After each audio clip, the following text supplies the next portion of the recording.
दोस्तों, आप सभी को मैं अमित आपके बीच लेकर के आज उपस्थित हूँ सुभद्रा कुमारी चौहान की कहानी राही। ये कहानी सीधे साधे चित्र में संकलित है जो 1947 में आता है। इसके अलावा सुभद्रा जी के अन्य कहानी संग्रहों में बिखरे मोती, उन्मादिनी, फिर आता है सीधे साधे चित्र। ये 3 कहानी संग्रह इनके मिलते हैं। राही इनकी कहानी है। तो आइए कहानी को देखते हैं, फिर कहानी के सार और प्रश्नों पर बात की जाएगी।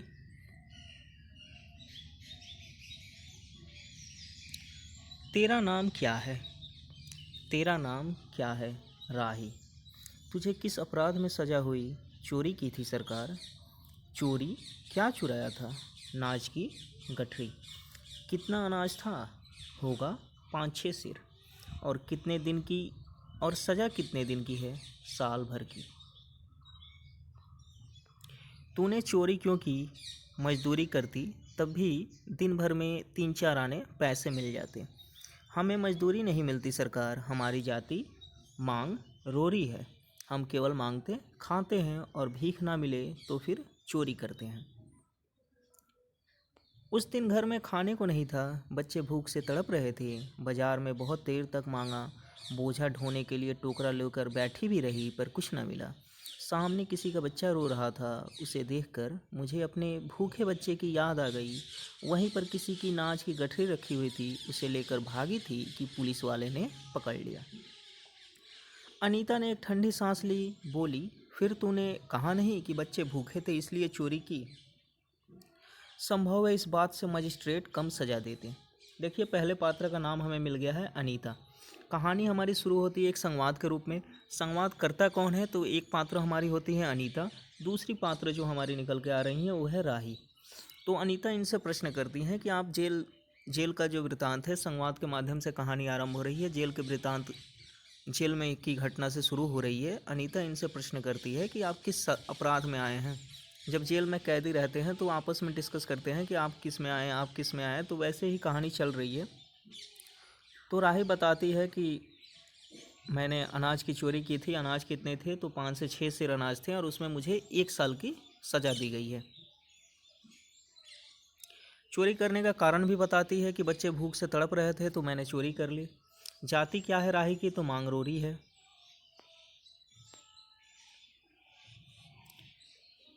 हम गरीबों की कोई नहीं सुनता सरकार। बच्चे आए थे कचहरी में। मैंने सब कुछ कहा पर किसी ने नहीं सुना। राही ने कहा, अब तेरे बच्चे किसके पास है? उनका बाप है? अनीता ने पूछा। राही की आंखों में आंसू आ गए। वह बोली, उनका बाप मर गया सरकार। जेल में उसे मारा था और वहीं अस्पताल में वह मर गया। अब बच्चों का कोई नहीं है। तो तेरे बच्चों का बाप भी जेल में ही मरा? वह क्यों जेल आया था? अनीता ने प्रश्न किया। क्या प्रश्न पूछ रही है कि वह क्यों जेल आया था?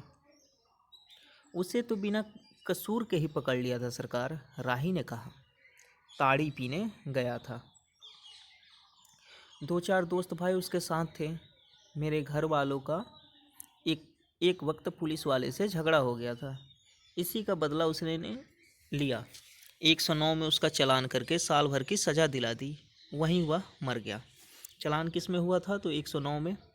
क्या करने गए थे राही के पति? तो ताड़ी पीने गए थे। वहीं पुलिस वाले से कहा सुनी होती है और पुलिस वाला 109 में इनका चालान कर देता है। अनीता ने एक दीर्घ निश्वास के साथ कहा, अच्छा जा अपना काम कर। राही चली गई। अनीता सत्याग्रह करके जेल आई थी। अनीता किस लिए जेल आई थी? तो सत्याग्रह करके। राही किस लिए जेल आई थी? तो चोरी करके। अनाज की चोरी करके राही जेल आई थी। 5-6 सेर अनाज और अनीता जो है सत्याग्रह करके आई थी। पहले उसे B क्लास दिया था। फिर घर वालों ने लिखा पढ़ी करके A क्लास दिलवा दिया। किसे B क्लास पहले मिला था? तो अनीता को। फिर घर वालों ने लिखा पढ़ी करके A क्लास दिलवा दिया अनीता को। अनीता के सामने आज एक प्रश्न था। वह सोच रही थी कि इस देश की दरिद्रता और इन निरह गरीबों के कष्टों को दूर करने का कोई उपाय नहीं है। हम सभी परमात्मा की संतान हैं, एक ही देश के निवासी। कम से कम हम सबको खाने पहनने का समान अधिकार तो है ही। फिर यह क्या बात है कि हम लोग तो बहुत आराम से रहते हैं और कुछ लोग पेट के अन्न के लिए चोरी करते हैं। उसके बाद विचारक की अदूरदर्शिता के कारण या सरकारी वकील के चातुर्यपूर्ण जिरह के कारण छोटे छोटे बच्चों की माताएं जेल भेज दी जाती है। उनके बच्चे भूखे मरने के लिए छोड़ दिए जाते हैं। एक औरत यह कैदी है जो जेल आकर सचमुच जेल जीवन के कष्ट उठाती है, और दूसरी ओर है हम लोगों जो अपनी देशभक्ति और त्याग का ढोंढोरा पीटते हुए जेल आते हैं। हमें आमतौर पर दूसरों कैदियों के मुकाबले में अच्छा बर्ताव मिलता है, फिर भी हमें संतोष नहीं होता। हम जेल आकर ए, बी क्लास के लिए झगड़ते हैं। जेल आकर ही हम कौन सा बड़ा त्याग कर देते हैं।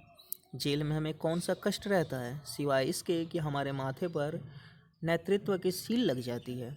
हम बड़े अभिमान से कहते हैं यह हमारी चौथी जेल यात्रा है, यह हमारी 5वीं जेल यात्रा है, और अपनी जेल यात्रा के किस्से बार बार सुनाकर आत्मगौरव अनुभव करते हैं। तात्पर्य यह है कि हम जितने बार जेल जा चुके होते हैं उतनी ही सीढ़ी हम देशभक्ति और त्याग से दूसरे से ऊपर उठ जाते हैं। इसके बल पर जेल से छूटने के बाद कांग्रेस को राजकीय सत्ता मिलते ही हम मिनिस्टर, स्थानीय संस्थाओं के मेंबर और क्या क्या हो जाते हैं। तो इस प्रसंग में बताया जा रहा है कि राही से जब अनीता की बातचीत हो जाती है तब अनीता सोचती है कि एक राही है जो अपने भूखों बच्चे के लिए चोरी करके जेल आती है, और एक हम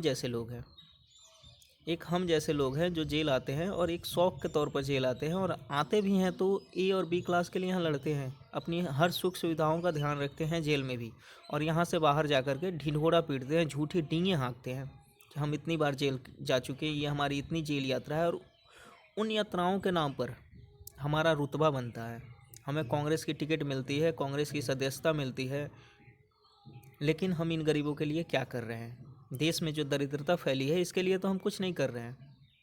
ये बात अनीता यहाँ बैठ कर के सोच रही है। आगे देखिए।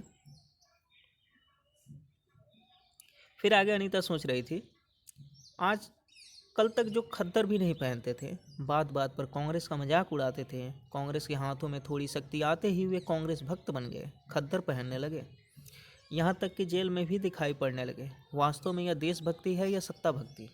प्रश्न उठाया गया है यहाँ पर कि ये देशभक्ति है या सत्ता भक्ति। अनीता प्रश्न उठा रही है कि कल तक जो खद्दर भी नहीं पहनते थे, बात बात पर कांग्रेस का मजाक उड़ाते थे, आज कांग्रेस के हाथों में थोड़ी शक्ति आते ही ध्यान दीजिएगा, सीधे साधे चित्र में ये कहानी 1947 में संकलित हुई थी, और कांग्रेस के हाथों में थोड़ी शक्ति। 1947 देश की आज़ादी का समय था, और देश की आज़ादी से पहले कांग्रेस के हाथों में उतनी शक्ति नहीं थी। भारत की अगर सबसे पुरानी कोई पार्टी है तो कांग्रेस है। तो जब देश की आज़ादी के समय आता है तब तक कांग्रेस के हाथों में थोड़ी बहुत शक्ति आ गई रहती। तो उसी पर ये व्यंग करते हुए प्रश्न उठा रही हैं कि कांग्रेस के हाथों में आज थोड़ी सी शक्ति आई तो लोग कैसे इसके भक्त बन गए, पर जब इसके पास शक्ति नहीं थी तब तक लोग इसके कुछ भक्त नहीं बने थे। तो इसे क्या समझा जाए, देशभक्ति या सत्ता भक्ति? क्योंकि देशभक्ति जिसे करनी है वो तो बिना किसी झंडे के, बिना किसी पार्टी के कर सकता है। ये प्रश्न यहाँ पर छोड़ रही हैं। अनीता के विचारों का तांता लगा हुआ था, वह दार्शनिक हो रही थी। उसे अनुभव हुआ जैसे कोई भीतर ही भीतर उसे काट रहा हो। अनीता की विचारावली अनीता को ही खाए जा रही थी। उसे बार बार यह लग रहा था कि उसकी ये देशभक्ति सच्ची देशभक्ति नहीं वरन मजाक है। उसे आत्मग्लानि हुई और साथ ही साथ आत्मानुभूति भी। अनीता की आत्मा बोल उठी। क्या बोल उठती है? वास्तव में सच्ची देशभक्ति तो इन गरीबों के कष्ट निवारण में है। ये कोई दूसरे नहीं, हमारे ही भारत माता की संतानें हैं। इन हजारों लाखों भूखे नंगे भाई बहनों की यदि हम कुछ भी सेवा कर सके, थोड़ा भी कष्ट निवारण कर सके, तो सचमुच हमने अपने देश की कुछ सेवा की। हमारा वास्तविक देश तो देहातों में है। ये अनीता अपने विचारों में सोच रही है। किसानों की दुर्दशा से हम अभी थोड़े बहुत परिचित हैं, पर इन गरीबों के पास न घर है न द्वार है। अशिक्षा और अज्ञान इतना गहरा पर्दा इनकी आंखों पर है कि होश संभालते ही माता पुत्री को और सास बहू को चोरी की शिक्षा देती है, और उनका यह विश्वास है कि चोरी करना और भीख मांगना ही उनका काम है। इससे अच्छा जीवन बिताने की वह कल्पना ही नहीं कर सकते। आज यहाँ डेरा डाल कर रहे तो कल दूसरी जगह चोरी की। बच्चे तो बचे, नहीं तो फिर 1-2 साल के लिए जेल। यानी ये लोग चोरी करते हैं, इनकी स्थिति इतनी ख़राब है, और इस रिस्क पर करते हैं कि अगर बच गए तो ठीक है, नहीं तो 1-2 साल जेल रहेंगे, पर करेंगे यही, क्योंकि दूसरा कोई चारा नहीं है। ना इनके पास घर है, ना खाने के लिए अन्न है। फिर अनीता प्रश्न उठा रही है, क्या मानव जीवन का यही लक्ष्य है? क्या मानव जीवन का यही लक्ष्य है कि वो चोरी करे?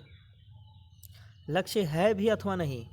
यदि नहीं है तो विचार दर्श की तरह उच्च सतह पर टिके हुए हमारे जन नायकों और युग पुरुषों की हमें क्या आवश्यकता? क्या कह रही है अनीता कि क्या मानव जीवन का यही लक्ष्य है कि वो चोर बने? चलिए छोड़िए, अगर ये लक्ष्य है भी अथवा नहीं भी है, तो बताइए कि यदि नहीं है तो विचार दर्श की उच्च सतह पर टिके हुए हमारे जन नायकों और युग पुरुषों की हमें क्या आवश्यकता है? जब हमारा लक्ष्य ये नहीं है, कुछ और है, या हमारा लक्ष्य चोरी करना ही है, तो ये जो विचारदर्श, जो हमारे जन नायक हैं, जो नेता हैं, जो युग पुरुष हैं, उनकी हमें क्या ज़रूरत है जब हमें चोरी ही करना है? इतिहास, धर्म, दर्शन, ज्ञान विज्ञान का कोई अर्थ नहीं होता। हमारे जीवन का लक्ष्य है, अवश्य है। इतिहास, धर्म, दर्शन, ज्ञान विज्ञान का कोई अर्थ नहीं है, पर हमारे जीवन का एक लक्ष्य है, अवश्य है। संसार के मृग मरीचिका में हम लक्ष्य को भूल जाते हैं।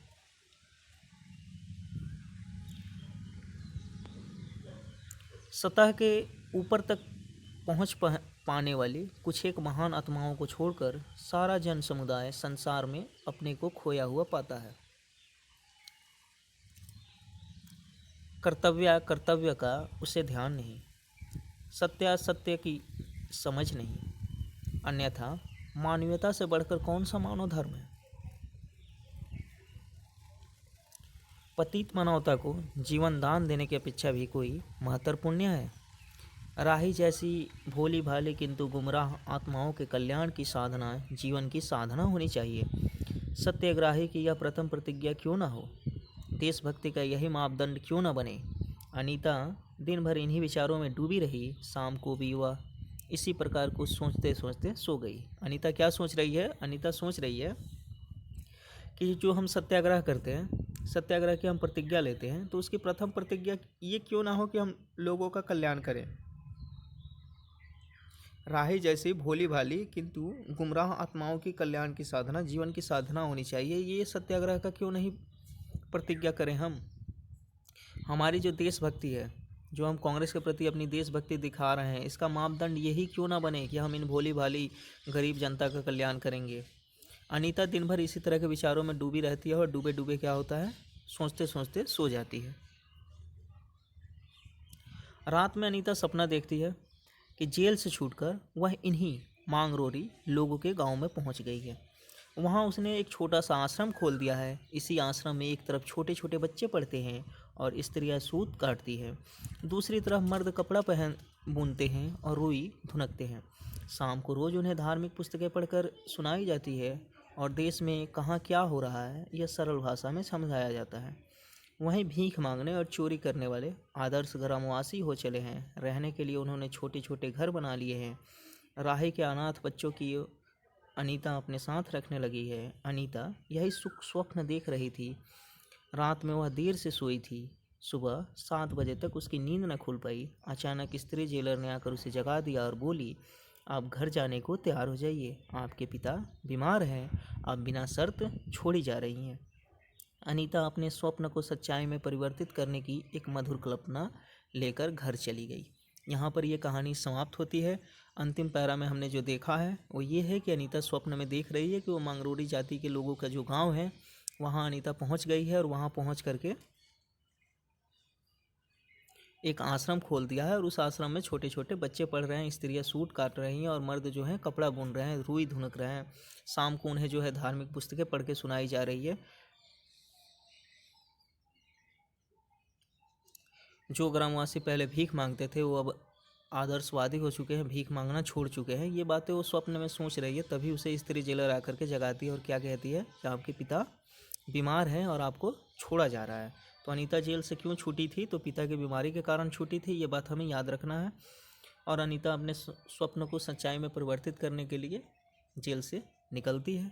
तो ये थी हमारी कहानी राही। मैं उम्मीद करता हूँ कि इसमें जो प्रश्न बनने वाले थे हमने कहानी के माध्यम से डिस्कस कर लिए हैं। और जो मूल बातें याद रखनी है उनमें ये पहला, इसमें स्त्री जीवन को दिखाया गया है। आज़ादी के समय भारत की जो गरीब जनता थी उनका चित्रण है,